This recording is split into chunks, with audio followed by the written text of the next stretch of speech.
네, 안녕하세요. 여러분들의 구독과 좋아요로 이 채널이 유지되고 있습니다. 네, 영상 속도는 1.5배를 추천드리는 바이고요. 네, 이번 내용은 트론과 관련된 후오비 관련 소식을 좀 많이 준비를 했고요.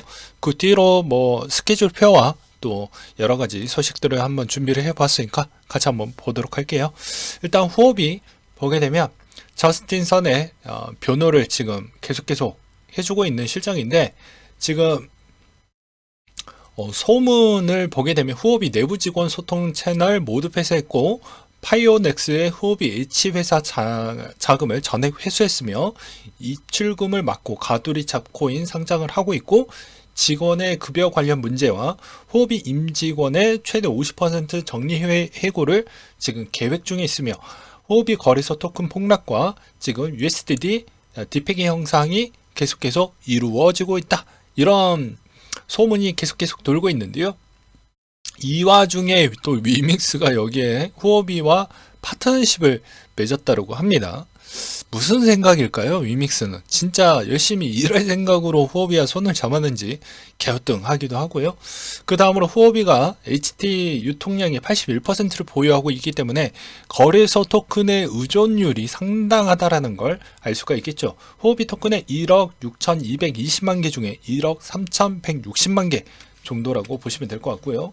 그 뒤로 보게 되면, 자, 후오비 예치금 인출량이 급증하고 있고 FTX 붕괴 전조 현상과 거의 유사하다, 이런 이야기가 나오고 있습니다. 후오비에서는 7천만 달러 상당의 암호화폐가 인출이 됐고, 이때 당시 시간으로 후오비에서는 10시간 정도의 5천만 달러 추가 출금이 됐던 사례가 있었고, 그렇기 때문에 FTX와 거의 유사하게 지금 들어가려고 하는 거 아니냐, 이런 주장들이 계속 나와주고 있는 실정입니다. 그래서 후오비 보유량의 절반은 크게 우리가 가치를 많이 주어야 된다, 이렇게 표현하기에는 좀 어렵다라는 이야기도 나와주고 있는데요.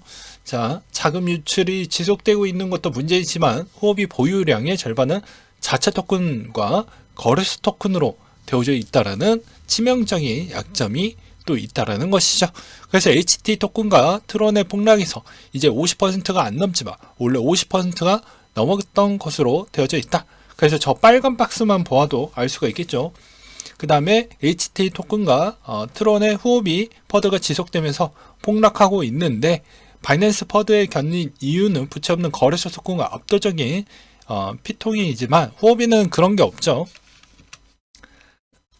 물론 이제 후오비가 거래소 토큰 비중이 월등하게 너무 많이 높아진 점은 어떻게 실드를 쳐줄 수가 없습니다. 마찬가지로 바이낸스는 적절한 밸런싱으로 맞췄다고 하는데, 그리고 후오비도 마찬가지로 수직 계열화된 그런 모델링을 갖고 있었지만 의존율에 따른 그런 자산 배분 효과가 달랐기 때문에 여기에 치명타가 한번 터지기 시작을 하면 지금 상황에서는 쉽지가 않죠. 그래서 이제 또 자료를 보시게 되면 지금 저스틴 선의 각종 처세술로 지금 급급하게 지금 방어전을 계속해서 보여주고 있는데 쉽지는 않고 있는 실정입니다.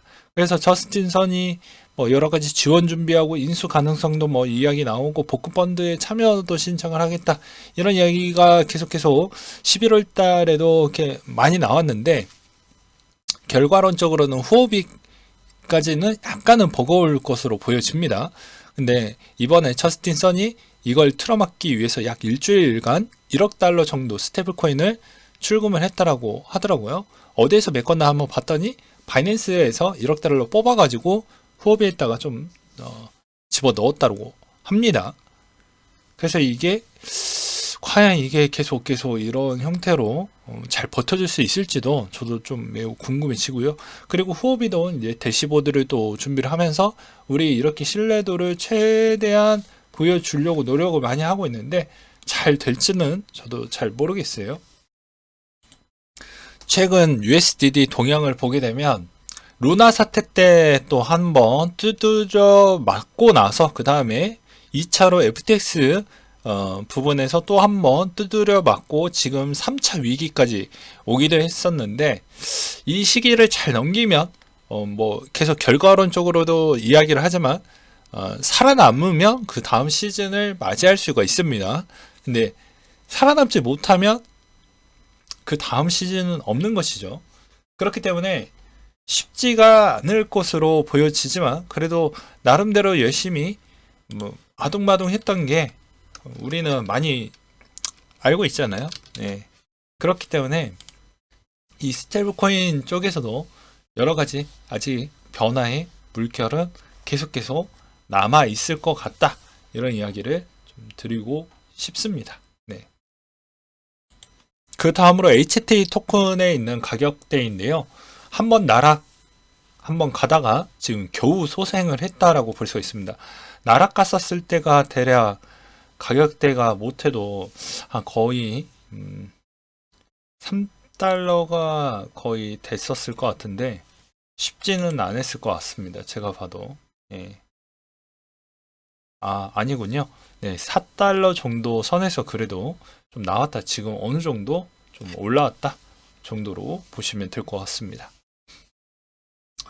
근데 이번에 만약에 트론에 문제가 발생을 하게 되면 스테이블 코인의 상위 랭크에 그래도 탑5 안에 들어가져 있기 때문에 이걸 조금은 무시할 수는 없을 것 같아요. 스테이블 코인에 한해서 순위를 매겼을 때입니다. 그래서 이것도 지금 동향을 계속 좀 봐야 될 것 같고요. 그 다음으로 페이코인에 관련된 또 소식인데요. 보게 되면 우리가 발급을 또 못했다. 그래서 변경신고 요건의 불충족에 따른 통보만 받았는데 우리 좀 더 열심히 해보겠다. 금융당국과 협의를 해서 결제 서비스는 2월 5일까지 제공할 예정이고 지금 계속 준비 중인데 이게 만약에 실패하면 힘들어지는 거예요. 제가 계속 이야기를 했지만 그래서 너무 많이 믿지 마라 라고 저는 말씀을 드리고 싶습니다.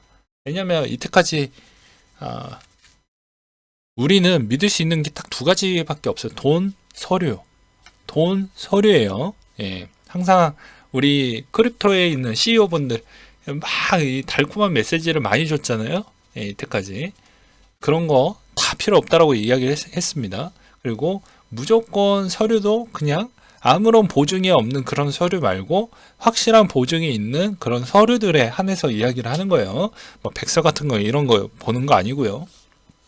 그래서 결과값, 실적이 나왔냐, 그 다음에 보증된 서류로 검증이 됐냐, 뭐 이런 부분으로 볼 수가 있겠죠. 하나를 더 본다고 하면 그 사람의 과거 이력이 어느 정도만큼 실적을 잘 쌓아놓고 여기까지 도달을 했냐, 이렇게 세 가지로 좀 볼 수가 있게 되겠습니다.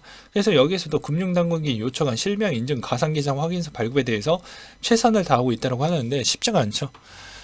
최근에 금융당국에서 이제 요구했던 건 너희들이 일단 코인을 갖고 있으면 거래소도 같이 운영을 해야 된다라는 방침이 있었습니다. 그래서 그 라이센스와 그 다음에 그렇게 준비를 하는데 그게 쉽지가 않죠. 네.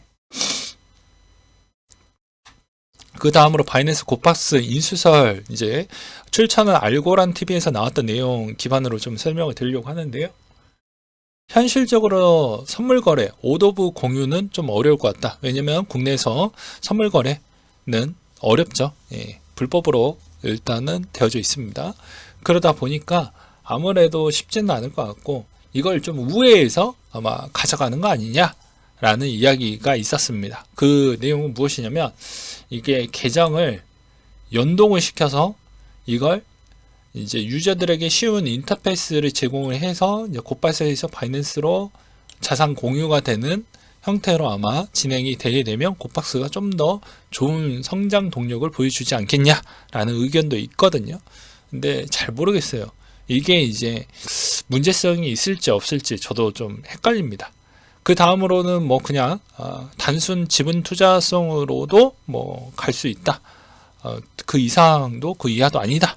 뭐 이렇게도 볼 수도 있고요. 그래서 루트는 두 가지 길로 있는데 그 둘 중에 하나가 될 것 같다. 뭐 이런 이야기가 있기도 했습니다. 그 다음으로 이제 지표상 내용인데요. 데리비트가 비트코인 무기한 선물 미체결 약정이 2년 만에 최저치를 기록을 했다라는 점이 이제 지갑 FTX 사태로 지갑 쪽으로 다 빠져나갔잖아요. 그렇기 때문에 아무래도 이제 여기서 1분기, 2분기 정도 지나가게 되면 거래소들도 진짜 힘들 겁니다. 2018년도 대비와 더 힘들 거예요. 왜냐면 갖고 있는 코인에 있는 수가 별로 없다 보니까 거래량이 나올 수 있는 한계의 곡선이 있어요. 그렇다 보니까 쉽지는 않을 것 같다 라는 이야기를 좀 드리고 싶었고, 장기 홀더들은 여전히 매도 중이냐는 내용인데, 보게 되면 이것도 지표로 LTH 장기 홀더가 비트코인을 매도하는 부분인데, 이게 계속 좀 보여주고 있다, 뭐 이런 내용들이 좀 있더라고요. 약세장이 시작을 했던 H점, 저 빨간색 박스 H점 보이시죠? 그래프상. 네, H점이 큰 손실을 방지하기 위해 매도를 했고, 저기 B지점을 보게 되면 초록색 박스 구간, 강세장에서 수익을 실현하기 위한 장기 보유 코인을 매도를 했다라고 되어져 있습니다. 그래서 좀 더 지켜봐야지 저 구간대, 이제 최신 구간대도 확인을 해볼 수가 있는데, 아직은 좀 섣부른 지표 해석이지 않을까라고 저는 생각이 좀 들기도 했습니다. 그 다음으로 또 보게 되면 비트코인 네트워크 안정성 하드웨어 지갑 다중선명 등의 장기 저축으로 위한 유용한 수단으로 지금 계속 성장을 해주고 있다라는 내용과, 그 다음에 엘살바도르 비트코인 전략은 여전히 우리는 변함없이 가던 길 계속 가겠다라고 이야기를 하기도 했습니다. 투자자 유치를 계속 받고 있고요. 도시건설 계획 하겠다. 그리고 1인 1 비트코인 하겠다라는 이야기가 계속 나오고 있고, 그 다음으로 이제 BT이더 스테이블코인 전반적인 대다수 거래소 보유량은 줄어들고 있다 라고 되어져 있는데요. 특정 알트코인이 조금씩 많은 거래소로 유입이 되는 움직임이 관찰이 되어가고 있다는 것은 아무래도 지금에 있는 상황에서는 여러가지 움직임이 아직도 조금씩은 더 나오는 것 같습니다. 그러니까 1차 FTX 파동 거치고 나서 이제 2차 시점으로 돌아왔다라고 볼 수가 있는데, 이 2차 시점에서 어떤 특정 거래소가 아직까지도 좀 괜찮나, 계속 눈치 보기 하는 물량도 조금은 남아져 있을 것으로는 저는 생각이 들기도 해요. 근데 큰 의미는 없다라고 보는 게 맞을 것 같고요. 그 다음으로 증권형 토큰, 앞으로 이제 대세장이 오기 직전에 증권형 STO 토큰들도 엄청나게 많이 급부상을 할 것으로 보여지는데, 저는 이런 생각도 많이 듭니다. STO 토큰이라고 해서 여러분들이 생각했던 그런 투자자 보호나 이런 것까지 막 너무 망상에 빠지면서 투자하시면 안 됩니다. STO 부분도. 왜냐면 그게 어떤 과정을 거쳐서 어떻게 해서 어떻게 상장이 됐고 어디까지 범위가 나왔는지 아무도 아직은 예측하기가 좀 어렵기 때문입니다. 물론 이제 주관사가 끼고 거기에 이제 여러 가지 대형사들이 껴져 있기 때문에 조금 더 안전을 할 수는 있겠지만 그 사람들이 다 보증해 주는 건 아니거든요. 일단 제가 뭐라고 했습니까? 돈, 보증된 서류라고 이야기를 했죠. 믿을 건 서류뿐이다. 그 다음에 증권형 토큰 선점하기 위해서 박차를 가하고 있다고 하는데, 일단 증권업계 쪽에서 어떤 STO 토큰을 먼저 출시를 하는지 동향을 먼저 살펴보는 게 맞을 것 같습니다. 그리고 마스터카드에서 웹 3.0 엑셀레이터 프로그램을 폴리곤과 이제 선택을 해서 진행을 한다라는 것과, 그 다음으로 이제 우리가 알고 있는 도지, 시바 이런 애들이 좀 잘 컸잖아요. 그래서 솔라나 민코인 봉크메타라고 해서 치와와 코인 에어드랍을 해준다라고 하는데, 과연 치와와 나중에 그 다음 시즌에까지 얼마나 급등을 할지 매우 궁금해지기도 합니다. 우크라이나 쪽에서는 1000개 매장 모두 비트코인 결제 선택을 했다라고 하는데요. 아무래도 지금 우크라이나에 있는 가격대를 보게 되면 통화 가격대가 개박살이 났다는 걸 우측에 있는 걸 보면서 알 수가 있게 되겠습니다. 그 다음으로 암호화폐 투자 경험 부분인데, 이제 이 자료도 한번 준비를 했어요. 참고하시라고 말씀을 드리는 겁니다. 네, 비중이 가장 컸던 구간대는 투자하려고 알아봤지만 거래는 안 했다. 56%이고요. 현재 투자 중인 건 15%이고 세대별 암호화폐 투자율은 베이비부머, X세대, 밀레니얼, Z세대로 되어져 있는데 밀레니얼 세대가 가장 많다라고 보시면 될 것 같습니다. 그래서 암호화폐 투자 관심의 최우선인 건 수익률이 매우 높아서 접근을 했다. 25.4%, 가족, 지인, 친구 추천으로 16%, 그리고 투자 열풍에 관심을 받아서 15%, 새로운 투자 방식인 것 같아서가 11%, 부담 없이 소액 투자가 가능해서 10% 이렇게 좀 볼 수가 있겠고요. 그 다음에 투자 중단 이유는 수익률 하락, 반대인 거죠. 그 다음에 안전하지 않아서가 그 다음이었습니다. 그리고 장기적 가치 기대가 어려웠다. 18%, 시장 관망중이다. 14%, 일상생활에도 좀 영향을 끼친다. 13% 정도 이렇게 또 보여지기도 있습니다. 우측을 보시게 되면 투자 관련 지식 수준을 보게 되면요. 가장 큰 카테고리는 잘 모른다. 32.7%, 그리고 그 다음으로 볼 수 있는 게 반반이다. 27.5%, 전혀 모른다. 20%, 잘 안다. 2.6%, 엄청 비중이 엄청 적죠. 2.6%. 이게 좀 놀라웠고요. 그 다음에 투자 금액 수익률 기반으로 본다라고 하면 손실이 거의 70%, 지금은 좀 더 높아졌겠죠. 70% 이상이다. 향후 암호화폐 투자 의향은 13.7% 정도 나왔다라고 하네요. 그래서 국내에 있는 투자 자금은 생각보다 다 들어오긴 어렵다. 그러니까 어디에서 결정이 되어야 된다? 네, 미국이나 그 다음에 나머지 나라 쪽에서 어느 정도 자금이 들어와야 되는 수순으로 되어져 있다 라고 이야기를 드리고 싶고요. 항상 시장에 거의 저렴한 구간대는 누가 먼저 들어온다? 기관이 먼저 들어온다 라고 생각하시면 될 것 같습니다. 그 다음에 마지막으로 또 약간 꼰대적 발언 좀 하고 마지막 정리를 해드리려고 하는데요. 보게 되면 물가 많이 올랐습니다. 그래서 임금 하락률 추이가 지금 거의 한 9개월째 지금 하락 중이라고 하거든요. 그게 인플레이션 때문에 그런 부분도 있는데 이런 것도 있어요. 누군가는 확증 편향에 따라서 많이 있고 그렇다라고 합니다. 자기가 투자했던 게 이런 구간대에 있는 경험치만 계셨던 분들, 또는 이런 구간대만 계셨던 분들, 이때 투자하셨던 분들이 거의 다 여기까지는 못 봤으니까 새로운 경험을 해서 시장 자체를 떠나가시는 분들도 있고요. 누구는 이 구간대만 계속 하다가 너무 재미없으니까 이렇게 너무 재미없는 수익률이 나오다 보니까 또 떠나가시는 유형, 두 번째 유형이 있습니다. 세 번째 유형이 비로소 완성형이라고 볼 수가 있는데요. 그럼 무엇이냐? 첫 번째 구간 거치고, 두 번째 구간 거치고, 세 번째 구간까지도 거쳐서 한 사이클이 완성이 되었을 때를 볼 수가 있게 되는 것입니다. 그럼 여러분들이 대부분 실수하는 부분이 이 현실적 부동관계를 인정을 안 한다라는 것이죠. 대부분 이게 투자에서도 접목이 되고요. 나머지 인생 살면서도 다 접목이 됩니다. 나는 무조건 뭐 스카이는 갈 수 있어. 이게 근거 없는 자신감 그러신 분들이 있죠. 근데 그게 재수하고 삼수하고 사수하고 오수하다 보면 이제 현실 부정에서 깨어나게 됩니다. 정상으로 복귀하고 이제 좌절하고 정상화가 되는 구간이라고 생각을 합니다. 인생에 있는 곡선도 그래프로 보여주게 되면 모두 다 이런 곡선이 한 번쯤은 들어가져 있는데, 이렇게 아무런 상처 없이 이렇게 자라왔던 사람들은 이런 구간대가 아마 견뎌내기가 어려울 것으로 저는 생각이 들고요.